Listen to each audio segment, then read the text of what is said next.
มาเบิ่งตัวนี้สิบ่แนะนำให้ฟังนี่ครับมันมีตัวอย่างคือผู้คนถามมาเสียป่าบักทุเรียนหรือเสียสวนทุเรียนคัดสวนบักทุเรียนนี่ทุนก็สูง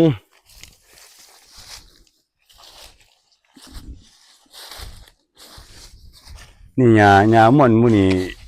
ตะกี้เพี้ยกระโดดเพี้ยแป้งเพี้ยขาวมันสิขึ้นกินนี่เดี๋ยวนี้มันกินตัวนี้หมดนี่ครับเห็นว่าจุ่มมันกินจนตาย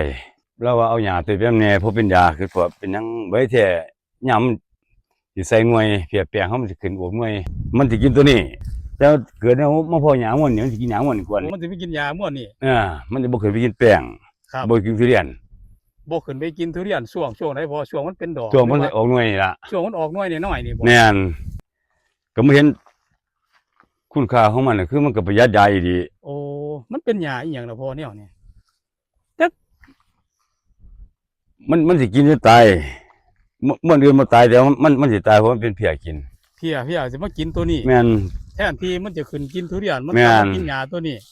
ถ้าสมมุติว่าบ่มียาตัวนี้เรื่องไหนพ่อบ้านนี่ห่วยมันสิขึ้นทุเรียนขึ้นเดียวย าตัวอื่นมันบ่กินบ่พอกินแต่ยาเนี่ยกินจนตายเบิดติพุ่นโอ้มันเป็นยาอีหยังพอเนี่ยนะครับถ้ามียาตัวนี้คือบ่ต้องใส่เคมีเลยมันสิเกิดประหยัดช่วยกันหลายเติบครับคิดประมาณ75%